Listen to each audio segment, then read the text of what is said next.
எங்களை வந்து பிரச்சாரம் பண்ண விடுறதில்ல, இவர் மோசமான ஆள், இவர் திமுகவோட கைக்கூலி அப்படின்ற ரேஞ்செலாம் பேசிட்டு ஆட்சிக்கு வந்தவொன்னே என்ன பண்ணாங்கன்னா தூக்கி ஒரு முக்கியமான துறைக்கு வந்து போஸ்டிங் போட்டாங்க.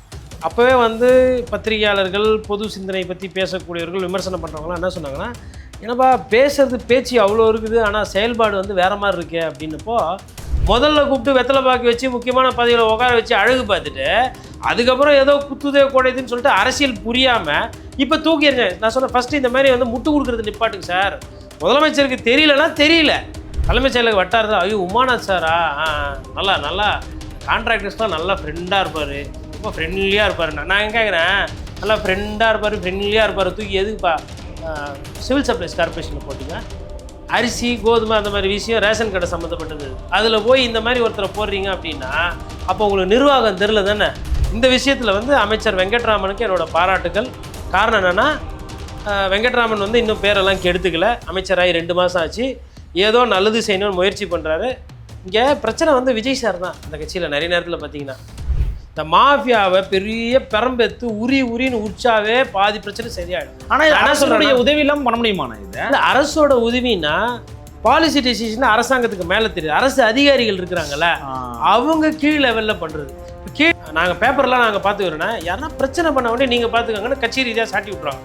அப்போ லோக்கலில் யாருன்னா பிரச்சனை பண்ணால் அந்த கட்சிக்காரர் வந்து மிரட்டுவார், விட்டுவார். அதிகாரி தரப்பில் என்ன பண்ணுவாங்க, பேப்பர் 5-3 அடுக்கு அதுக்கு செட்டிங் பண்ணி மாற்றி கொடுத்துருவாங்க. அது அப்படியே கொஞ்ச நாள் ஆறப்போட்ட மாதிரி இருக்கும். திடீர்னு அதிகாரம் அவங்களால முடியணும் போது கட்டத்தை கத்தி வீழ்த்துட்டு போயிடணும். இப்படி தான் ட்ரஸ்டி இடம் நிறைய நாசமாக போகுது. இப்போ இடைத்தேர்தல் வருது, அங்கே வந்து ஒரு 1500-2000 குடும்பம் அதனால பலன் அடைவாங்க கரூரில். ஆமாம், அது ஒரு 5000 ஓட்டு கிடைக்கும். கூட்டி கழிச்சு பார்த்தா அவங்க சொந்தக்காரங்க அப்படி பார்த்தா ஒரு 5000 ஓட்டு கிடைக்கும். 5000 பேருக்கும் 1000-2000 திருப்பி கொடுக்குறது விஜயபாஸ்கருக்கு மனசு இல்லை. அதனால் இந்த ஒரு ஜியோவை பண்ணி கொடுத்துட்டா அந்த ஓட்டு நமக்கு வருன்றது தான் அதனுடைய இது. நேயர்களுக்கு அன்பு வணக்கம். நம்மோடு மீண்டும் இணைகிறார் பத்திரிகையாளர் திரு கோடிசன் அவர்கள். நான் வணக்கம். வணக்கம். நேயர்களுக்கு அன்பு வணக்கம். முக்கியமான ஒரு அதிரடி மாற்றங்களை நிகழ்த்தி கொண்டிருக்கிறார் முதல்வர் விஜய்னு சொல்கிறாங்க. அதில் வந்து குறிப்பாக சொல்லணும் அப்படின்னா, பல பேர் வந்து டிவிஎஸ்சிக்கு இவர் இயக்குனராக போட்டிருக்கீங்களா, ஆச்சரியமாக இருக்கே அப்படின்னு எல்லாரும் புருவங்களை உயர்த்தி பார்த்த நபர் யாருன்னு பார்த்தீங்கன்னா, மரியாதைக்குரிய திரு அருண் IPS அவர்கள். அவர் வந்து தற்போது போலீஸ் அகாடமிக்கு இயக்குனராக மாற்றப்பட்டிருக்கிறார். மகேஸ்வரி அப்படிங்கிற ஒரு IPS அதிகாரி தற்போது வந்து டிவிஎஸ்சிக்கு இயக்குனராக மாற்றப்பட்டிருக்கிறார், கூடுதல் சார்ஜாக. இந்த அதிகாரிகள் மாற்றத்தை எப்படி பார்க்குறீங்க? முன்னாள் முதல்வர் MK ஸ்டாலின் தனிச்செயலராக இருந்தவர் மரியாதைக்குரிய திரு உமாநாத் IAS அவர்கள், அவரும் வந்து பார்த்தீங்கன்னா ஒரு காத்திருப்பு பட்டியலுக்கு மாற்றப்பட்டிருக்கிறாரு. எப்படி புரிஞ்சுக்கலாம்ண்ணா இதை? ஃபஸ்ட்டு வந்து ஒவ்வொன்றா பார்ப்போம். முதல்ல வந்து ஐயா அருண் IPS அவர்கள். ஐயா அருண் IPS வந்து ஒரு மோசமான மனிதர், ஒரு நல்ல காவல்துறை அதிகாரி இல்லை. அவர் வந்து திமுகவோட இருக்கிற அமைச்சர்களோட தொடர்பில் இருக்கிறாரு. அவர் வந்து ஒரு சில குற்ற பின்னணியிலலாம் ஈடுபட்டிருக்காரு அப்படின்னு சொல்லிட்டு வேறு யாரும் சொல்லலை. மரியாதைக்குரிய ஐயா ஆதவ அர்ஜுனா தான் சொன்னார். எப்போ சொன்னார்னா, தேர்தலுக்கு முன்னாடி பத்திரிகையாளர்களை பார்த்து ஓடுவாங்க, ஆனால் பத்திரிகையாளரை கூப்பிட்டு சொன்னாங்க. வழக்கமாக இவங்க வந்து பார்த்தா பத்திரிகையாளரை அவாய்டு பண்ணுவாங்க. ஆனால் அன்றைக்கி வந்து கூப்பிட்டு இந்த மாதிரி சொல்லி, தேவைப்பட்டால் தலைமை தேர்தல் அதிகாரி அர்ச்சனா பட்நாயக் அவர்களிடம் நாங்கள் வந்து இதை பற்றி சொல்லுவோம், எங்களை வந்து பிரச்சாரம் பண்ண விடுறதில்ல, இவர் மோசமான ஆள், இவர் திமுகவோட கைக்கூலி அப்படின்ற ரேஞ்செலாம் பேசிட்டு ஆட்சிக்கு வந்தவொன்னே என்ன பண்ணாங்கன்னா தூக்கி ஒரு முக்கியமான துறைக்கு வந்து போஸ்டிங் போட்டாங்க.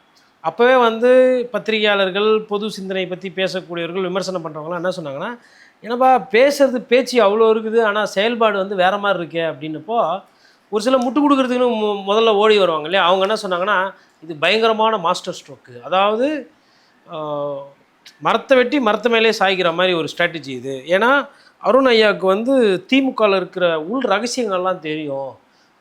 அதனால் வந்து அவரே வந்து அமலாக்கத்துறை இந்த லஞ்ச ஒழிப்புத்துறைக்கு போடும்போது இந்த லஞ்சம் ஊழத்தினுடைய ஊற்று கிணறு எங்கே இருக்கோ அந்த அப்படியே கிணத்தையே போய் கண்டுபிடிச்சி அப்படியே கிணத்தோடு தூக்கின்னு வந்துடுவார் அப்படின்ற மாதிரிலாம் முட்டு கொடுத்தாங்க. நான் என்ன சொன்னேன்னா, இது வந்து அவங்களுக்கு வந்து தெளிவு கிடையாது, அதிகாரிகளை பற்றின புரிதல் கிடையாது. ஒரு சில அதிகாரிகள் நியமனத்தில் சரியாக பண்ணியிருக்காங்க, ஒரு சிலது தப்பாக பண்ணியிருக்காங்கன்னா, அப்போது நம்ம உதாரணத்துக்கு நம்ம ஒரு சில அதிகாரி பேரெல்லாம் சொல்லியிருந்தோம். இப்போ ககன்தீப் சிங் பேடியை வந்துட்டு மாஸ்க் போட்டிருக்காங்க, நல்லா கடுமையாக வேலை செய்வார். இண்டஸ்ட்ரீஸ் டிபார்ட்மெண்ட்டுக்கு வந்து விஜயகுமார் IAS போட்டிருக்காங்க. அந்த புரிதல் ஜாஸ்தி. ஒரு மாநிலத்துக்கு இண்டஸ்ட்ரீஸ் இன்வெஸ்ட்மெண்ட் வரணும்னா என்ன பண்ணணும் அப்படின்ற மாதிரி இந்த, ஏன்னா அம்மையார் ஜெயலலிதா கவர்மெண்ட்டையும் எடப்பாடி பழனிசாமி கவர்மெண்ட்டையும் கிட்டேருந்து பார்த்தவர் விஜயகுமார். அப்போ அதெல்லாம் தெரியும். அதே மாதிரி இவரை பொறுத்தவரை ககன்தீப் சிங் பேடியை பொறுத்தவரைக்கும் எந்த ஆட்சி எது வந்தாலும் சரி, அது சுனாமியாக இருந்தாலும் ஒரு பிரச்சனை கிரைசிஸ்னால் போவாங்க. அதே மாதிரி தான் ராதாகிருஷ்ணனையும் தூக்கி போய் ஈபிக்கு போட்டாங்க. ஆனால் ஈபி இந்த நொடி வரலும் டேக் ஆஃபே ஆகலை. ஆனால் காவல்துறையிலையும் அதேமாதிரி அமல்ராஜ் அவர்களை வந்து கமிஷனராக போடுறாங்க. அது வந்து நல்ல தேர்வு தான். ஒரு ஆஃபீஸர் வந்து ஒரு பெரிய பிரச்சனைலாம் கிடையாதுன்னெலாம் சொல்லியிருந்தோம். ஆனால் அருண் அவர்களோட அந்த விவகாரத்தில் வந்து இந்த சிக்கல் இருக்குன்ற மாதிரி ஃபினான்ஸை கூட சித்திக்கு போட்டிருந்ததை நீங்கள் இதுன்னு தான் சொன்னீங்க. நல்ல ஒரு போட்டிருந்தோம். அப்போ வந்து என்ன ஆயிடுச்சுன்னா, இப்போ அருண் அவர்களை வந்து இப்போ மாற்றிருக்கிறாங்க. தூக்கி வேறு ஒரு இடத்துக்கு வந்து அதுவும் ட்ரைனிங் அந்த மாதிரி இடத்துக்கு போட்டிருக்கிறாங்க. ஓகே, நான் என்ன எதிர்பார்த்தேன்னா ஃபஸ்ட்டு மண்டபம் கேம்ப்பு அந்த மாதிரி எங்கன்னா ராமேஸ்வரம் அந்த சைடு எங்கன்னா போடுவாங்கன்னு பார்த்தேன். அதான் அது ஆங்கிலத்தை வந்து டாக்ஸ் ஹவுஸ் என்று சொல்லுவார். இப்போ என்னோட ஆசிரியர் பகவான் சிங் என்னடா எலெக்ஷன் முடிஞ்சோடனே என்னடா யாரும் டாக்ஸ் ஹவுஸ் அப்படின்னு கேட்பார். அப்படின்னா என்ன அர்த்தம்னா, இந்த எக்மோரில் வந்து ஆவண காப்பகம் இருக்கும்.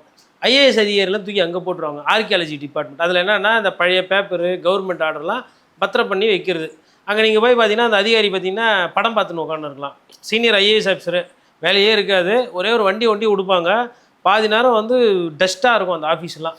அது மாதிரி ஒரு ஆஃபீஸு சீனியர், அதாவது அடிஷ்னல் சீஃப் செக்ரட்டரியாக இருந்தவங்களாம் தூக்கி அடிப்பாங்க. டிஜிபியாக இருந்தவங்களெல்லாம் தூக்கி மண்டபத்தில் அடிப்பாங்க. அந்த மண்டபத்தில் போய் பார்த்தா ஒரு எஸ்ஐ ஒரு டிரைவரு அவ்வளோதான், வேறு எதுவுமே இருக்காது. எவ்வளோ நாள் தான் நீங்கள் பீச்சையே பார்த்துன்னு இருப்பீங்க, ராமேஸ்வரத்தையே பார்த்துன்னு இருப்பீங்க, அந்த மாதிரி போஸ்ட் அது. ஆனால் இவங்க தாவேக்காக்கு வந்தவொடனே என்ன பண்ணாங்கன்னா அந்த மாதிரிலாம் எதுவுமே பெருசாக பண்ணல. ஆனால் ஒரு சிலர் போன ஆட்சியில் நல்லா இருந்தவங்களுக்கே தூக்கி நல்ல போஸ்ட்டாக கொடுத்தாங்க. அதில் ஐயா அருண் ஐபிஎஸ் ஒரு எடுத்துக்காட்டு. எனக்கு வந்த தகவல் என்னன்னா, அவர் வந்து திமுகவில் ஒரு சிலரோட கொஞ்சம் பழக்கத்தில் இருந்தார். அது வந்து மேலிடத்துக்கு தெரிய போச்சு அப்படின்ற மாதிரி சில ஊடகங்கள் எழுதுறாங்க. இப்போ ஐயா ஏவாவேலு ரிட்டர்ன் ஆகிட்டாரு சென்னைக்கு. ஏவாவேலு தொடர்பாக விசாரணை நடத்திக்கிட்டு இருக்கும்போது அதில் வந்து இவருக்கே வந்து கொஞ்சம் அவரோட ரொம்ப க்ளோஸில் இருந்திருக்கிறாங்கன்ற மாதிரி செய்திகள் வந்ததாக தி நியூஸ் மினிட் போன்ற தளங்கள் எழுதியிருக்கிறாங்க. இன்னும் பல தளங்கள் எழுதியிருக்கிறாங்க. அதுவும் ஒரு காரணமாக இருக்குமா? சந்தேகப்பட்டிருப்பாங்களோ? ஃபஸ்ட்டு வந்து ஒரு சிலரை வந்து ஒரு சில வேலைக்கு நம்புறதே தப்பு. நீங்கள் எப்படிங்க இப்போ வந்து ஒரு ஆல்ரெடி ஒருத்தர் மீது வந்து ஒரு அபாண்டம் இருக்குல்ல, ஒரு குற்றச்சாட்டு நீங்களே பேசிட்டு அப்புறம் நீங்களே சேர்த்துக்கிறது என்ன நியாயம்? செந்தில் பாலாஜி அவர் மோசமான மனிதர், அவர் அரசியல்வாதி சரியில்லை லாக்கி இல்லை சொல்லிட்டு ஸ்டாலின் சாரே சேர்த்துக்கிட்டார். அப்புறம் ஓபிஎஸ் பற்றி பிரச்சனையை பேசிட்டு அவரே சேர்த்துக்கிட்டார். அதே மாதிரி எடப்பாடி பழனிசாமி அவங்க கட்சியில் ஏதோ இந்த ரெண்டு விஜயபாஸ்கருக்கெல்லாம் தப்பே பண்ணாத மாதிரி அப்போ பேசிக்கிட்டு இருந்தார். ஆனால் இப்போ என்ன ஆயிடுச்சு? அப்போ ஃபஸ்ட்டு வந்து இந்த மாதிரி ஊழல் பண்ணுறவங்க, இந்த பணத்துக்கு ஆசைப்படுறவங்களெல்லாம் தள்ளி வைக்கணும் அரசியல்வாதிகளை. அதிகாரிகளை பொறுத்தவரை ஒரு கம்ப்ளைண்ட் வருது, ரிமார்க் வருது அப்படின்னா அவங்கள எடுக்க வேணாம். மற்ற ஆஃபீஸர்ஸ்க்காக பஞ்சம், எவ்வளோ ஆஃபீஸர்ஸ் இருக்கிறாங்க, அவங்கள போட்டுக்கலாம். இப்போ எதுக்கு அவர் அங்கே போடுவானே, அதுக்கப்புறம் அவரை திருப்பி அங்கேருந்து மாற்றுவானே, அது ஃபஸ்ட்டே கண்டுபிடிச்சி அவர் எங்கே போடணுமோ அங்கே போட்டுருக்கலாம். அப்போ என்னென்னா இந்த லாபிங் வேலை நடக்குதுன்ற சந்தேகம் எனக்கு இருக்குது. இதை மறைக்கிறதுக்கு இப்போ தாவேகால என்ன சொல்லுவாங்க, பார்த்தீர்களா விஜய்? நான் என்ன சொல்கிறேன்னா, இவருக்கு எந்த ஆஃபீஸர் எங்கே போடணுன்னு தெரியல ஒரு சில விஷயத்தில். அதனால தான் வந்து இப்போ ஐயா அருண் ஐபிஎஸை போட்டுட்டு அதுக்கப்புறம் இப்போ வேறு இடத்துக்கு மாற்றுறீங்க. இது ஒரு செட்பேக் தானே கவர்மெண்ட்? செட்பேக். இது தெரியல, ஒரு சில விஷயங்கள் தெரியல, ஒரு சில விஷயம் புரியல. அது அந்த அனுபவம் இல்லாத தன்மையும் கிராஸ்பிங் பவர் என்று சொல்லுவாங்க. யார் என்ன ஏது விசாரிக்கணும் இல்லை. இந்த மாதிரி ஒரு முக்கியமான லஞ்ச ஒழிப்பு துறைன்றது தமிழ்நாடு பூரா இருக்கிற லஞ்சத்தை ஒழிக்கிறது. விஜய் அண்ணா என்ன சொல்லி ஆட்சிக்கு வந்தார்? நான் லஞ்சத்தை ஒழிப்பேன், ஊழலை ஒழிப்பேன் தான் வந்தீங்க. அந்த துறைக்கு இப்படி களங்கம் இருக்க பேக்ரவுண்டில் இருக்கிற ஒரு அதிகாரி நீங்கள் போய் போட்டிங்கன்னா என்ன அர்த்தம்? கோர்ட்டே ஒரு சில கேள்வியெல்லாம் கேட்டுது ஐயா அருண் ஐபிஎஸை கூப்பிட்டு வச்சு. அப்போ கோர்ட்டு கேட்குது, ஊரில் இருக்கிறவங்கலாம் குறை சொல்கிறாங்க. அப்படி இருக்கும்போது விஜய் சாருக்கு ஒண்டி அருண் ஐபிஎஸ் இனிச்சார்ல. இதை நேற்று கூட ஒரு ஊடகத்தில் பேசும்போது ஒருத்தர் சொல்கிறாரு, பார்த்தீங்களா எப்படி தூக்கி அடிக்கப்பட்டார் அருண். நான் கேட்டேன், என்னது தூக்கி எறியப்பட்டாரா? முதல்ல கூப்பிட்டு வெத்தலை பாக்கி வச்சு முக்கியமான பதவியில் உட்கார வச்சு அழகு பார்த்துட்டு அதுக்கப்புறம் ஏதோ குத்துதே குடையுதுன்னு சொல்லிட்டு அரசியல் புரியாமல் இப்போ தூக்கி எறிஞ்சேன். நான் சொன்னேன், ஃபஸ்ட்டு இந்த மாதிரி வந்து முட்டு கொடுக்குறது நிப்பாட்டுங்க சார். முதலமைச்சருக்கு தெரியலன்னா தெரியல. அருண் ஐபிஎஸ் விவகாரத்தில் சிஎம் விஜய் சார் வந்து ஏமாற்றப்பட்டாரோ இல்லை ஏமாந்தாரோ இல்லை புரியலையோ இல்லை தெரியலையோ, சரி ignorance cannot be justifies under the law அப்படி சொல்லுவோம். நமக்கு தெரியல அறியாமை அப்படின்றதுனால சட்டத்துக்கு கீழே வந்து அதை வந்து ஒரு சாக்காக எடுத்துக்க முடியாது. அப்போது இது பண்ணியிருக்காரு. சரி, ரெண்டாவது எடுத்துக்காட்டு உமாநாத் ஐயா வந்து அதிமுகவில் இப்போது ஐயா போதி தர்மர் இருக்காருங்களா, யார் விராலிமலை விஜயபாஸ்கர் சுகாதாரத்துறையில் இருந்தப்போ கோவிட் வந்துச்சு இல்லைங்களா. அப்போது தமிழ்நாடு மெடிக்கல் சர்வீசஸ் கார்பரேஷனில் வந்து மாஸ்க் வாங்குறதுலேருந்து பெட்டு வாங்குறதுலேருந்து என்ன வாங்குறதுனாலும் உங்களுக்கு வந்து ஹெல்த் டிபார்ட்மெண்ட் மூலிமா தான் ஆச்சு. அப்போ ஸ்வைட்டுன்னு சொல்லிட்டுறாங்க. அப்போ ஸ்வைட்டி ஆளானது தான், புரியுதுங்களா? ஆதாரம் இருக்கா? இல்லை. இப்போயாச்சும் விசாரணை வருமா? வராது. ஏன்னா அவர் தாவேகாவில் போய் சேர்ந்துட்டார். அப்போ அந்த பின்னணியில் இருந்தபோது இவர் தான் வந்து தமிழ்நாடு மெடிக்கல் சப்ளைஸ் கார்ப்பரேஷனில் முக்கியமான அதிகாரி. தொடர்ந்து ஊழல் குற்றச்சாட்டுலாம் அப்போது வந்தது. சாப்பாடு போட்டதில் பிரச்சனை, ஆஸ்பத்திரியில் பெட்டு வாங்கினதில் பிரச்சனை. அப்போ 2 பேர் அடிக்கடி அடிபட்டுது. ஒன்று எஸ்பி வேலுமணி ஐயா, இன்னொன்று விஜயபாஸ்கர் ஐயா. அப்போ வந்து இவர் வந்து ஸ்பெஷல் அந்த டிபார்ட்மெண்ட் ஆஃபீஸராக இருந்தபோதே அவர் மீது விமர்சனம். அதுக்கப்புறமா என்ன ஆச்சுன்னா செக்ரட்டரி ஒன்றா உட்கார்றாரு. யாருக்கு உட்கார்றாரு? முதல்வர் ஸ்டாலினுக்கு உட்கார்றாரு. அப்போது இந்த இப்போ என்ன ஆயிருக்குன்னா கான்ட்ராக்டர்ஸோடு அவர் நெருங்கி பழகிறாரு, அமைச்சரோட நாலேஜ் இல்லாமலே ஒரு சிலருக்கு என்கேஜ் பண்ணுறாருன்ற மாதிரி சொல்கிறாங்க. வெங்கட்ராமன் வந்து பொறுத்து பார்த்துருக்கிறாரு உணவுத்துறை. இப்போ அவர் சிவில் சப்ளைஸ் கார்ப்பரேஷனில் அதிகாரியாக போட்டிருந்தாங்க. ஏதோ பிரச்சனை ஆயிருக்கு, கான்ட்ராக்டர் மினிஸ்டருக்கு தெரியாமல் ஏதோ பேசியிருக்கிறார், பழகியிருக்கிறாருன்ற மாதிரி குற்றச்சாட்டு. மினிஸ்டர் பார்த்தாரு, மாற்றுவோன்னு சொல்லி மாற்றி விட்டார். மேலே வந்து அமுதா இருக்கிறாங்க செக்ரட்டரி.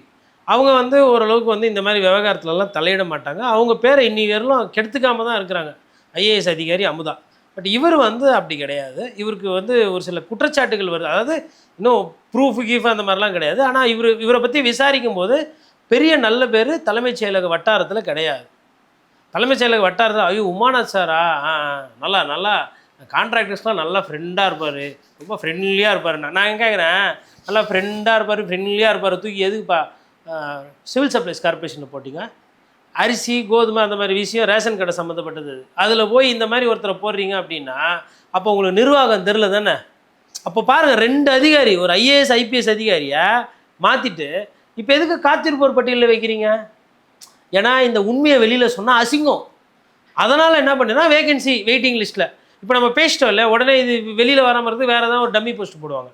காத்திருப்போர் பட்டியலுக்கு ஒரு மூத்த அதிகாரி போய் உகாராருனாவே அப்போது ஏதோ நடந்து போச்சு, திலாலங்கடி நடந்துக்குது. அந்த திலாலங்கடி வெளில தெரியாமல் மாற்றுறதுக்கு பெரிய ராஜஸ்தான் ஜமகாலம் வச்சு அரசு வந்து மூடுதுன்றதை நம்ம புரிஞ்சிக்கலாம். அதனால் 2 அதிகாரி ரொம்ப அதாவது திறமையான அதிகாரிகளை தேடு கண்டுபிடிக்கிறத தாவேகா வந்து சூப்பர் கண்டுபிடிச்சி போட்டிருக்கிறீங்க.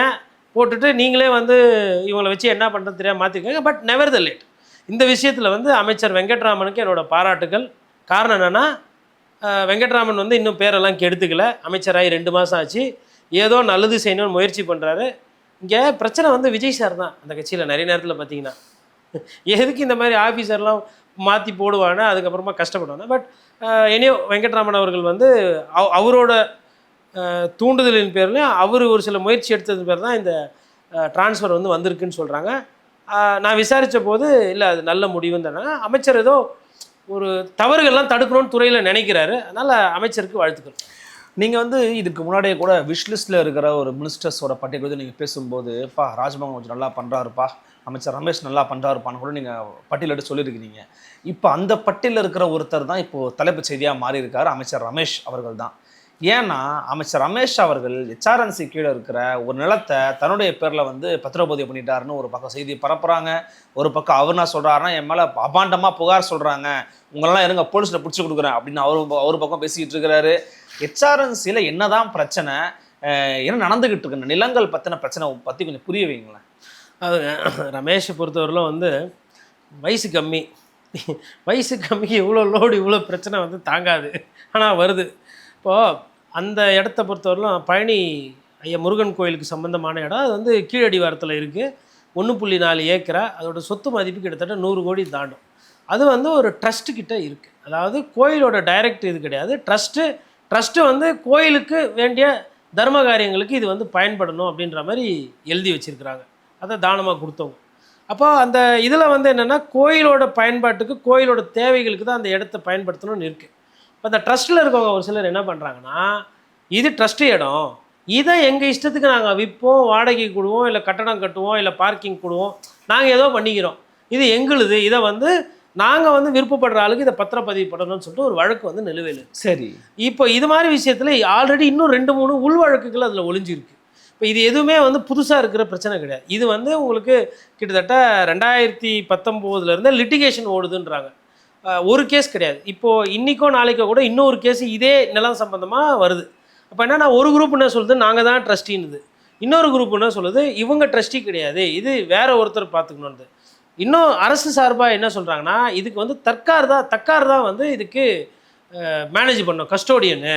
இப்போ அந்த கோயில் யார் வந்து ஜாயின்ட் கமிஷனராக இருக்காங்க, இல்லை கோயிலோட ஹெச்ஆர்என்சி அஃபிஷியல் என்டோமெண்ட் ஆஃபீஸர் யாராக இருக்காங்களோ அவங்க தான் தக்கார் தான் இதை ஹேண்டில் பண்ணணும், தக்கார் தான் இது சம்மந்தமாக முடிவு எடுக்கணும்னு அரசு தரப்பில் சொல்லுது. அப்போ இது இடியாப்ப சிக்கல். இந்த இடியாப்ப சிக்கல் மாதிரி இருக்கும்போது இந்த ட்ரஸ்டியில் சேர்ந்த ஒரு சில பேர் என்ன பண்ணுறாங்கன்னா, ரெஜிஸ்ட்ரேஷனை பண்ணிவிட்டு யாருக்கு நான் தெரிய போகுது, பத்திரப்பதிவில் போய் பண்ணிவிட்டு நம்ம வேலையை ஆரம்பிப்பேன்னு சொல்லிட்டு ஒரு ரெஜிஸ்ட்ரேஷன் பண்ணிட்டாங்க, அட்டெம்ப்ட் பண்ணிட்டாங்க. இதுக்கு என்ன பண்ணுறாங்கன்னா, ஒரு அதிகாரி ஒருத்தர், அந்த சம்மந்தப்பட்ட அதிகாரி அங்கே இல்லை, அவர் லீவில் இருக்கும்போது இதுக்கு ஒரு சூப்பர்மேனை இறங்குறாங்க, பெரிய சூப்பர்மேன். அவர் ஜஸ்டின் மணிகண்டன் பேர் பாருங்க, ஜஸ்டின் பேர்லேயே அருமையாக இருக்குது, ஜஸ்டிஸ் கொடுப்பார் போலது. அவர் வந்துட்டு என்ன பண்ணுறாரு, கண்ட மாமுனி மாதிரி உடனே கையெழுத்து போட்டு நீங்கள் மாற்றிக்கோங்க. என்னடா இவ்வளோ 1.4 ஏக்கரா இடமா இருக்குது, அவ்வளோ பெரிய தில்லங்கடி யார், இதுக்கு பின்னாடி இருக்குமா, ஏன் இதெல்லாம் வந்து, அதாவது ஒரு சில இடம் வியாபாரம் முடியலன்னா நிறைய பேர் என்ன பண்ணுறது, அதை பார்க்கணுன்னா இதில் என்ன வில்லங்கம் இருக்குமோ அதை பார்த்து பயப்படுறது இல்லை. வில்லங்கம் இருந்தாலும் பரவாயில்ல, அது எடுத்து ஜோபிக்குள்ளே போட்டுக்கணும்னு அதில் போகிறது. அப்போ நம்ம ஊரில் வந்து டபுள் டாக்குமெண்டேஷன், ட்ரிபிள் டாக்குமெண்டேஷன் இருக்குது. அதாவதுன்னா இடம் வந்து அருள் அவர்கள் பேரில் இருக்கும், ஆனால் அருள் அவர்கள் பேரில் இருக்கிற இடத்த வந்து நான் இன்னொருத்தருக்கு விற்றுருப்பேன், அப்போ அது 2வது டாக்குமெண்டேஷன். அதுக்கப்புறம் அவர் இன்னொருத்தருக்கு வித்தாருன்னா அது ட்ரிபிள் டாக்குமெண்டேஷன். என்னங்க இது எனக்கு தெரியாமல் எப்படிங்க எவ்வளோ இடத்துல இருக்க முடியும்? இது தமிழ்நாட்டில் ரொம்ப நாளாக நடக்குது. இதுதான் ரியல் எஸ்டேட் மாஃபியான்றது. இந்த மாஃபியாவை பெரிய பெரம்பெத்து உரின்னு உரிச்சாவே பாதி பிரச்சனை சரியாயிடும். ஆனால் அரசுடைய உதவி இல்லாமல் பண்ண முடியுமாண்ணா இது? இல்லை, அரசோட உதவினா பாலிசி டெசிஷன் அரசாங்கத்துக்கு மேலே தெரியுது. அரசு அதிகாரிகள் இருக்கிறாங்கல்ல, அவங்க கீழ் லெவலில் பண்ணுறது. இப்போ கீழ் லெவலில் இது யாருன்னா போராட்ட பிரச்சனை பண்ணுறாங்கன்னா அப்போ மாவட்ட செயலருக்கு போவோம், இல்லை அந்த ஏரியா எம்எல்ஏ பை செயலருக்கு போனால் இது நாங்கள் பண்ணிக்க போகிறோம், இது ட்ரஸ்ட்டு ப்ராப்பர்ட்டி வேஸ்ட்டாக தான் இருக்குது, பாம்பு ஆந்தெல்லாம் வந்து உக்காந்துக்குது வேஸ்ட்டாக, அதனால் அதை வந்து இன்னாருக்கு கை மாற்றி விட்டா வேஸ்ட்டாக போவோம், நாங்கள் பேப்பர்லாம் நாங்கள் பார்த்து வரேன்னா யாருன்னா பிரச்சனை பண்ண உடனே நீங்கள் பார்த்துக்கோங்கன்னு கட்சி ரீதியாக சாட்டி விட்ருவாங்க. அப்போ லோக்கலில் யாருன்னா பிரச்சனை பண்ணால் அந்த கட்சிக்கார் வந்து மிரட்டுவார், உருட்டுவார். அதிகாரி தரப்பில் என்ன பண்ணுவாங்க, பேப்பர் 5-3 அடுக்கு அதுக்கு செட்டிங் பண்ணி மாற்றி கொடுத்துருவாங்க. அது அப்படியே கொஞ்ச நாள் ஆறப்போட்ட மாதிரி இருக்கும். திடீர்னு அதிகாரம் அவங்களால முடியும் போது கட்டத்தை கத்தி வீழ்த்துட்டு போயிடணும். இப்படி தான் ட்ரஸ்டி இடம் நிறைய நாசமாக போகுது. ஓகேங்களா? இப்போ திருப்பி மறுபடியும் இந்த இடத்துக்கு வரும்போது என்னென்னா, இப்போ அந்த யார் பண்ணாங்களோ அந்த ரெஜிஸ்டர் பண்ணவரை நேற்று சஸ்பெண்ட் பண்ணிட்டாங்க. அது அமைச்சர் வந்து லோகேஷ் தமிழ்ச்செல்வன் சொல்லிட்டார். ரமேஷை பொறுத்தவரை என்ன சொல்கிறாங்கன்னா, ஏங்க 100 கோடி சொத்து நான் எப்படி என் சொந்தக்காரங்க பேரில் இதை மாற்ற முடியும், இது எப்படி முகாந்திரம் இருக்கும்? இந்த இடத்த வந்து பத்திரப்பதிவு பண்ணக்கூடாதுன்னு சொல்லிட்டு ஆல்ரெடி ஹெச்ஆர்என்சியில் லெட்ரு போயிருக்கு, ரெவன்யூ டிபார்ட்மெண்ட்டுக்கு போயிருக்கு. இது சம்மந்தமாக கோர்ட்டில் இருக்கும்போது நான் எப்படி இதை பண்ணுவேன், வில்லங்கம் இருக்குது கோர்ட்டில் கேஸ் இருக்குன்னும் போது நான் இதை எப்படி பண்ணுவேன்னு சொல்லி அவர் விளக்கம் கொடுக்குறேன். என்னென்னமா எல்லாம் லாஜிக் இருக்குது. இப்போது இடம் வந்து இன்னொருத்தர் தனியாருக்கு போயிடல, பத்திரப்பதிவு இப்போ அது கேன்சலேஷன் ஆகிடும். ஏன்னா போலீஸ் எஃப்ஐஆர் போட்டு வந்தோடனே அந்த ரெஜிஸ்ட்ரேஷன் கேன்சல் ஆகும். அப்போ அந்த அதிகாரி டிபார்ட்மெண்ட் என்கொயரி போட்டு சஸ்பென்ஷனுக்கு மூவ் பண்ணியாச்சு. அதனால் இன்னொன்று வழக்கு நிலுவையில் இருக்குது. கோர்ட் வந்து என்ன சொல்லியிருக்குன்னா, பேப்பர்ஸ் கரெக்டாக இருந்தால் ஒரு வேளை பாருங்கன்னு இருக்குது. பேப்பர்ஸ் கரெக்டாக இருங்க பாருங்கன்னும் போது அப்போ ஹெச்ஆர்என்சி வந்து ஓகே சொல்லணும். ஹெச்ஆர்என்சி ஓகே சொல்லலை. ஹெச்ஆர்என்சி நாலேஜ் இல்லாமல் பத்திரப்பதிவு துறையில் இருக்கிற அதிகாரிகள் பண்ணிட்டாங்க. சம்மந்தப்பட்ட 2 அமைச்சரும் என்ன சொல்கிறாங்க, இல்லை இது வந்து நாங்கள் கேன்சல் பண்ணுவோம், இது வந்து தப்பு, இது பண்ணியிருக்கக்கூடாதுன்றாங்க. அதுக்கு மேலே வந்து அதில் வந்து ஊழல் இருக்கிற மாதிரி எனக்கு தெரியல. இது வந்து என்னன்னா, அந்த திருட்டுத்தனத்துக்காக ஆசைப்பட்ட அதிகாரிகள் லெவலில் நடந்திருக்கும் ஒன்று. இல்லை ஒருவேளை அமைச்சர்கள் யாருன்னா இதில் சம்மந்தப்பட்டிருக்கிறாங்களா என்னன்றது விசாரணை பண்ணால் தெரியும். இல்லை இதில் இன்றைக்கி தேதியில் கோட்டீஸ்வரன் பத்திரிகையாளருக்கு தெரிஞ்சது இவ்வளோ. இப்போ இதில் வந்து அமைச்சர்களோட ஈடுபாடு இருக்கிற மாதிரி எனக்கு தோணலை. ஒருவேளை ஆட்சி மாற்றம் வந்தால் அப்போது வைகோ அவர்களை போன்ற மூத்த அரசியல்வாதிகள் இதனுடைய உண்மைத்தன்மையை கண்டறிந்து அன்றைக்கி நாட்டு மக்களிடம் சொல்வார்கள். இன்றைக்கி பேச மாட்டாங்க. இன்றைக்கி தேதியில் வெளிப்படையாக சொன்னால் எனக்கு தெரிஞ்சு அதில் வந்து ஏதோ ஸ்கேம்லாம் நடந்த மாதிரி தெரியல. ஏன்னா ஒரு கோர்ட் கேஸில் லிட்டிகேஷன் இருக்கும்போது பொதுவாக வந்து தலையிட பயப்படுவாங்க. சரி, அரசியல்வாதிகள் வந்து எப்பயுமே என்ன பார்த்தீங்கன்னா மாட்டிக்காத துண்டை தான் அடிக்கணும்னு பார்ப்பாங்க. ஸோ இது வந்து inter departmental problem. Registration department சம்மந்தப்பட்டது, ரெவென்யூ ரெக்கார்ட்ஸ் பார்க்கணும், ப்ளஸ் ஹெச்ஆர்என்சி லிட்டிகேஷனில் இருக்குது. இவ்வளோ பிரச்சனை இருக்கும்போது 1.4 ஏக்கரா இது கால் கிரவுண்டு ஊருக்கு ஒதுக்குறோமா, அரை கிரவுண்டுன்னா யாரும் கண்டுக்க மாட்டாங்க. 1.4 ஏக்கராலாம் வந்து நீங்கள் என்னங்க எல்லாருக்குமே தெரிஞ்சிடும்.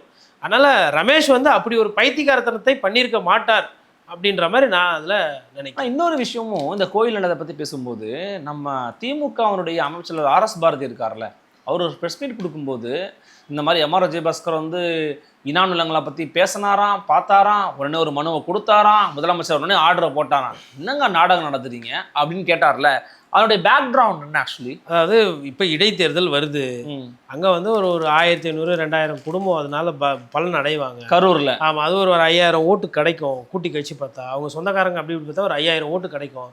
5000 பேருக்கும் 1000 ரூபாய் 2000 ரூபாய் திருப்பி கொடுக்குறது விஜயபாஸ்கருக்கு மனசு இல்லை.